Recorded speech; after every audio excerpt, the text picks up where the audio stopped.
Once upon a time, in the mystical village of Kaza, a village nestled amidst hills and fertile valleys, there lived a great and powerful king. He was so powerful that his subjects dared not speak his name without a tremor in their voices. His name echoed through the land, striking fear into the hearts of his subjects and those who dared to oppose him. Every soul, rich or poor, noble or common, bowed in submission before him, uttering the words, "Long live the king," reinforcing the king's dominion. The village was enveloped in a mysterious aura, and the towering walls of the palace cast a shadow over the entire land. Each day, as the sun dipped below the horizon, the villagers would gather before the mighty king, bowing and proclaiming in unison, "Long live the king." This became a ritual born out of both reverence and fear. However, in the midst of this display of loyalty, there was one man who refused to conform. His name, Balakuta. Balakuta stood as an anomaly in Kaza village, a lone voice challenging the seemingly unassailable authority, refusing to bow to any mortal. He would defiantly declare, "There is no king like God," each time he stood before the king. The constant utterance of these words sparked a flame of anger in the king's heart, a flame that grew fiercer with each repetition. As days went by, the king's patience wore thin. Determined to quench this defiant spirit, the king hatched a cunning plan. He summoned Balakuta to his court and handed him 2 silver rings, deceptively claiming they were gifts for the fearless man. Little did Balakuta know that those rings were instruments of his impending downfall. Oblivious to the king's malevolent intent, Balakuta placed the rings in a dried and empty ram's horn and entrusted it to his wife for safekeeping.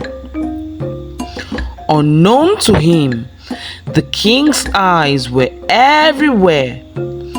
A week later, the king summoned Balakuta once again, sending him on a mission to a distant village, instructing him to recruit help for fortifying the city walls.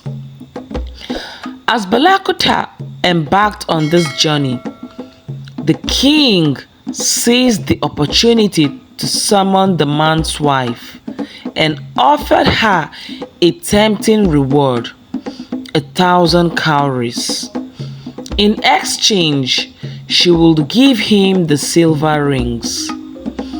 Tempted by the allure of 1,000 cowries, Balakuta's wife betrayed her husband and handed over the ram's horn to the king.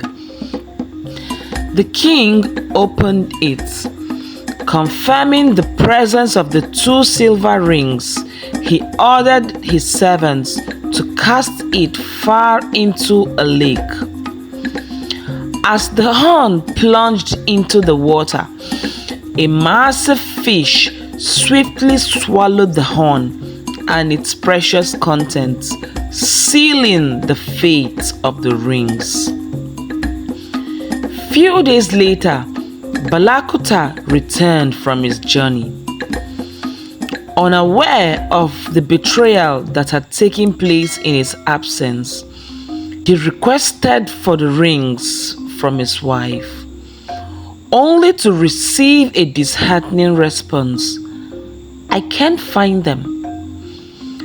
Troubled by the loss of the precious rings, he questioned his wife again, but this time she feigned ignorance.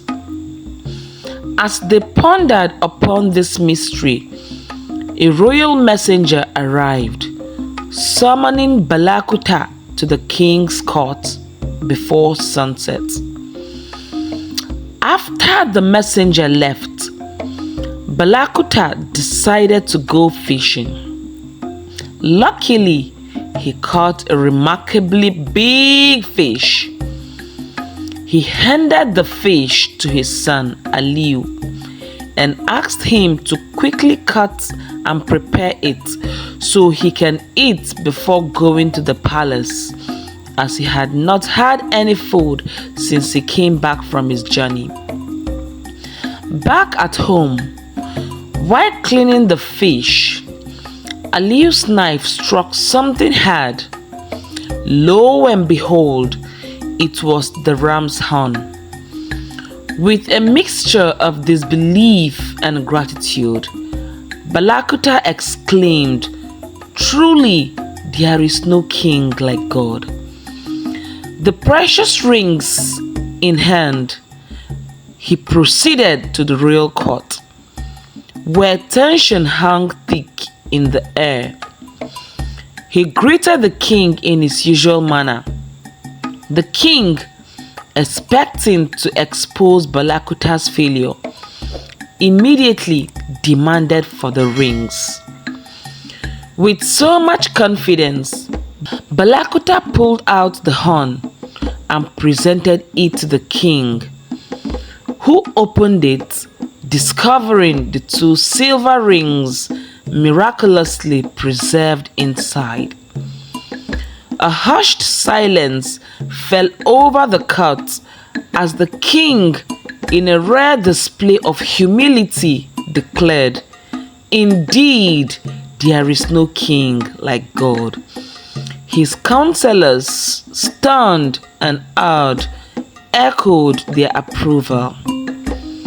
In an unprecedented move, the king divided his kingdom in 2, offering Balakuta rule over one half. The once defiant man, now a respected ruler, stood before the people, his journey from defiance to triumph immortalized in the annals of Kaza village. The tale of Balakuta became a legendary testament to the unwavering faith and belief in God. Indeed, there is no king like God. If you enjoy my stories, please make sure to subscribe. Do not forget to click on the bell notification icon so that you will be the first to get notified when next I drop another video. Also, make sure to like, share, and comment on my videos. Thank you.